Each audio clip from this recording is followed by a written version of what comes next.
What's up, everybody? Bobby here, the Geek Guru. Geek, definitely guru. I don't know. So today is Wednesday, right? So that means NES Day. That means we're going to talk about some classic Nintendo games, stuff that I love, memories of those games, and all that. So today I wanted to kind of go back to a little bit of what I did last week. So last week I talked about Super Mario Bros. 2, 1988. Going into the Christmas season, the hype was real for Super Mario Bros. 2 and Zelda 2. Nintendo did something a little different with this games, and it wasn't just Nintendo. Also, Konami took the lead of this as well and did something different with Castlevania, where you had this one style, and then it seemed like with the sequel, they changed things up. You know, Mario Brothers took a huge drastic turn when it went from Super Mario Bros. That we knew to Super Mario Bros. 2, Super Mario USA in Japan. Later on it would be released as. Castlevania did the same thing. Castlevania went from, you know, you're basically your side-scroller beat-em-up type of game.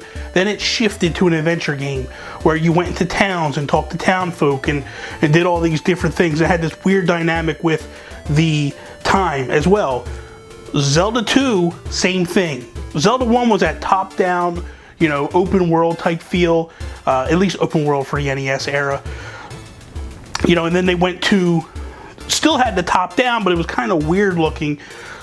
Link was a real skinny guy and almost like a stick figure drawing pretty much, and you ran around, and then occasionally enemies would pop up, and if they hit you, you would shift into this other world side scrolling. I remember leading into this game like a year before, we got a Nintendo poster, and it said, "Now you're playing with power" across it, and it had all these different little pictures of Nintendo games. Zelda 2 was on there, and in the image was a side-scrolling, and you had like a moblin coming at you, and you know, and Link was sitting there, and I was like, man, this is going to be cool. It's different. It's side-scrolling.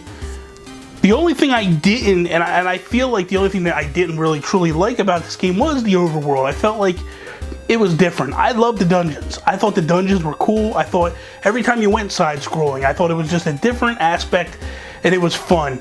I liked the fact that when you went to towns, you actually talked to people, and it made it more interactive, per se, which led to a lot of future games that continued that trend. So a lot of things that took place in Zelda 2, just like in Super Mario Bros. 2, continued on forever. Like, they pulled bits and pieces out of that and kept it kind of going.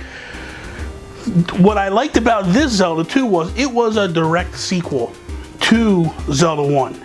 Meaning, a lot of Zelda games we get today have no lineage, per se, to the original. Yeah, I know they came out with the Hyrule Historia later on, and they kind of put a timeline on everything, and everything is always like this child who is the coming of age and turns into the mythic hero Link and all that. But this was the true sequel to Zelda 1, where Link was still the same Link, followed along, Ganon was dead, and his minions are trying to bring him back to life. The one thing that I do remember about this game was because of the side-scrolling, like, it was difficult. It was hard to get your bearings sometimes, especially when you fought the knights. The knights were always tough. The different color knights just would be more, it would get harder and harder and harder as you went into further dungeons. This game is more true to a role-playing style game, like an action RPG, than any other Zelda game ever after and all that, because you actually went off of magic powers and all that stuff, and you had like your hit points, your hit point counter, your experience levels would be the better word for that, which if you hit certain levels you would unlock a new ability and such. You know, you like for high jumping and shield and all that. It was a totally different stretch. I enjoyed the game. A lot of people don't like it. Just like Super Mario Bros. 2, I just enjoyed it. There was something about it that I loved. Again, this wasn't my favorite Zelda of all time, but it's definitely ranks high up there. It probably ranks for me much higher than most other people.